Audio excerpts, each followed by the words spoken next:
Hello, BookTube, and welcome back to the Library Tour of Doom, where Lord Ganesha and I torment you day after day with one new book after another, until you cry foul. This is not shelf by shelf or bookcase by bookcase. Instead, we are going book by book, forever.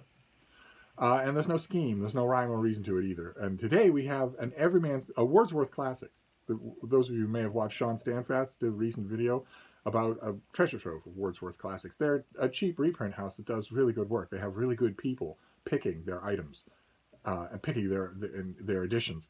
And this is, I think, the only Wordsworth Classic that I have. This is the complete Richard Hannay stories by John Buchan.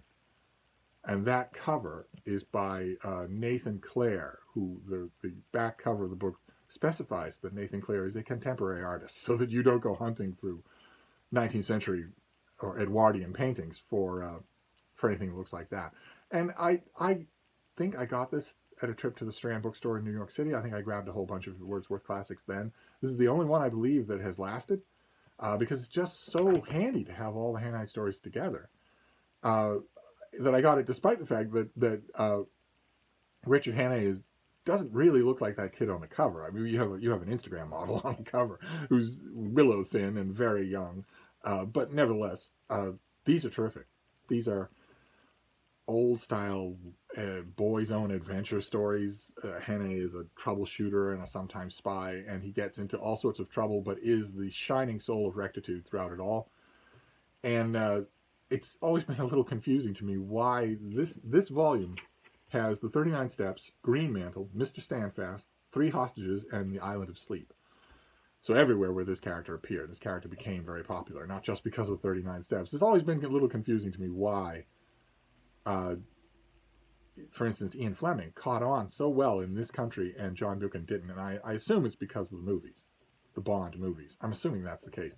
As far as I know, there's never been an American release in any kind of prominent way, of any kind of movie adaptation of a John Buchan novel, except Alfred Hitchcock's version of the 39 Steps, which doesn't strike you as just another example of just another adventure by the main character. It strikes you as sort of a standalone world of its own.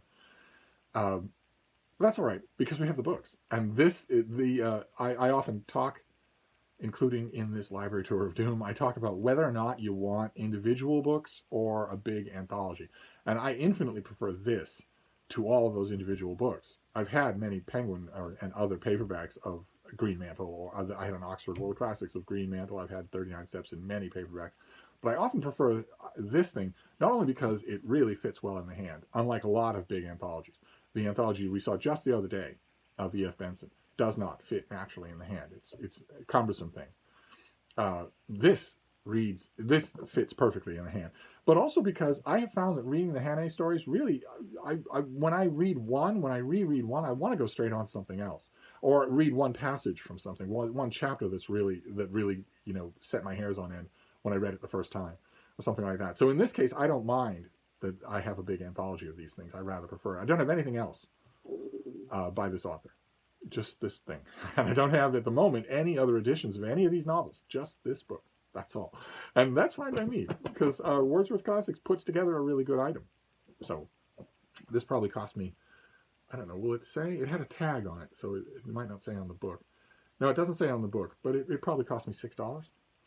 Something like that, $5 or $6 at the Strand. And the Strand bookstore in New York City always used to have a table.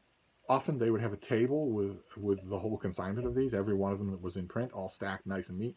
And it was an amazing thing, because for $30 you could get a whole Strand tote bag full of canonical classics, or demi-canonical classics like this thing. And I think that's what I did that day, in addition to getting everything else, all the stuff from the carts outside, all the stuff from the shelves. In addition to getting all that, I think that day I also filled a bag with these things, and this is the only one that survives. Like so many things in the Library Tour of Doom, it is a recommendation. For instance, I would imagine that more of you have seen Hitchcock's movie than have ever read one of these books. I would recommend that you change that, because these are mighty enjoyable. They are mighty entertaining in the classic Ian Fleming, Clive Cussler kind of way. Early Clive Cussler. Think Mediterranean Caper. If you liked Raise the Titanic or the Mediterranean Caper, then you're going to love these novels. And yet, this thing, I don't think the Wordsworth Classics makes this volume anymore, and I don't think there are any anywhere else. It's possible that Green Mantle or the 39 Steps made it into the Penguin Classic line. I've never seen it, but it's certainly not. They're certainly not available like readily. Barnes and Noble, those beautiful Barnes and Noble leather-bound editions would never do something like this because they know that most of their readers would draw a blank on author and main character. So, but one way or another, terrific stuff. Just terrific stuff, and not mindless either. Rather beautifully written. Which you can't say about Ian Fleming. But anyway, I'm gonna wrap this up. That is your library tour of doom for today. A very, very snowy day, but we'll be back. There's plenty more books to go through. Thank you, BookTube.